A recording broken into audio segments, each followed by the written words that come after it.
వరంగల్ జిల్లాలో ఇప్పుడు ఒక షాకింగ్ న్యూస్ పెను సంచలనం సృష్టిస్తుంది. అసలు ఆ ఇంట్లోకి వెళ్లిన పోలీసులకు మైండ్ బ్లాంక్ అయ్యింది. ఎందుకంటే అది ఒక సామాన్యుడి ఇల్లు కాదు, ఏకంగా 4 రాష్ట్రాలను మత్తులో ముంచేస్తున్న గంజాయి మాఫియా హెడ్ క్వార్టర్స్. సులభంగా కోట్లు సంపాదించాలనే కక్కుర్తితో యువత జీవితాలతో చెలగాటమాడుతున్న ఒక అంతర్రాష్ట్ర డ్రగ్ సిండికేట్ గొట్టురట్టయింది. దామెరా మండలం పులుకుర్తి గ్రామంలో పోలీసులు చేసిన మెరుపు దాడుల్లో దిమ్మ తిరిగే నిజాలు వెలుగు చూశాయి. పట్టుబడింది 10 కిలోలో 20 కిలోలో కాదు, ఏకంగా 251 కిలోల మృత్యువు. దీని అంచనా విలువ అక్షరాల 1,25,00,000 రూపాయలు. ముదిగొండ నాగేశ్వరరావు అనే 55 ఏళ్ల ఈ కిలాడి స్మగ్లర్ తన ఇంట్లోనే అతిపెద్ద గంజాయి డంప్ ఏర్పాటు చేశాడు. ఒడిశాకు చెందిన రమేష్, సుధాకర్ అనే బడా స్మగ్లర్ల వద్ద కారు చౌకగా ఈ మత్తు పదార్థాన్ని కొనుగోలు చేసి తెలంగాణ, ఆంధ్రప్రదేశ్, మహారాష్ట్ర, కర్ణాటక రాష్ట్రాల్లోని ఏజెంట్లకు భారీ రేట్లకు అమ్ముతూ కోట్లు గడిస్తున్నాడు.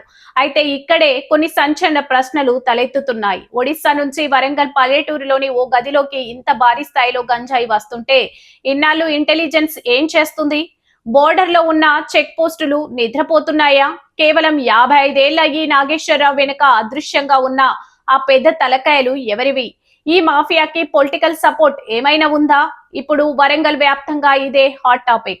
ప్రస్తుతం నిందితుడి నుంచి కోట్లాది రూపాయల గంజాయితో పాటు ద్విచక్ర వాహనం, సెల్ ఫోన్ సీజ్ చేసిన పోలీసులు పరారీలో ఉన్న మిగతా మాఫియా డాన్ల కోసం స్పెషల్ టీమ్స్ తో వేట మొదలు పెట్టారు. యువతను మత్తుగా బానిసలుగా చేస్తున్న గంజాయి రక్కసిని వేర్లతో సహా పీకేస్తామని వరంగల్ పోలీసులు వార్నింగ్ ఇస్తున్నారు. మీ చుట్టుపక్కల ఇలాంటి మత్తు దందాలు జరిగితే వెంటనే పోలీసులకు సమాచారం ఇవ్వాలని కమిషనరేట్ అధికారులు విజ్ఞప్తి చేస్తున్నారు. వీడియోలు ఉంటాయి. Video is not the entire story. Is it ఎవరు? అదే రాధికాని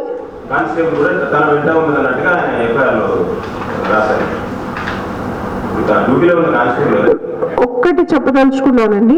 ఒక వీడియోని చూసి జరిగింది ఏంటి అనేది మనం చెప్పలేము.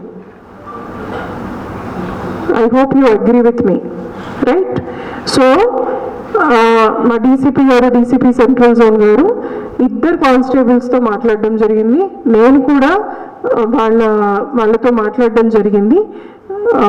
వాళ్ళు కంప్లైంట్ ఇచ్చిన దాన్ని బట్టే కేసు చేయడం జరిగింది. అందులో ఎవరి పాత్ర ఎంత ఉంది అనేది డెఫినెట్లీ ఇన్వెస్టిగేషన్లో ఎంత ఉందో దాన్ని బట్టి మేము దాని మీద డిపార్ట్మెంటల్ చర్యలా లేక ఎఫ్ఐఆర్ తర్వాత డిపార్ట్మెంటల్ చర్యలా అనేది మా డిపార్ట్మెంట్ చూస్తుంది. బట్ ఒక్క వీడియో ద్వారా మనం మొత్తం జరిగిన స్టోరీని అయితే మనము అలర్ట్ చేయలేము. ఆ విషయం గమనిస్తే బాగుంటుంది. అండ్ ఇంకొకటి కూడా మీడియా అందరికీ కూడా విన్నపం, అది ఒక ఇద్దరు వ్యక్తుల మధ్యలో జరిగిన సంఘటన, ఇన్స్టిట్యూషన్స్ మధ్యలో జరిగింది కాదు. ఒక ఇద్దరు వ్యక్తుల మధ్యలో జరిగిన దురదృష్టకరమే. బికాజ్ యూనిఫామ్లో ఒకరు ఉండడము, ఇంకొకరు యూనిఫామ్లో లేకపోవడము అనేది డెఫినెట్లీ.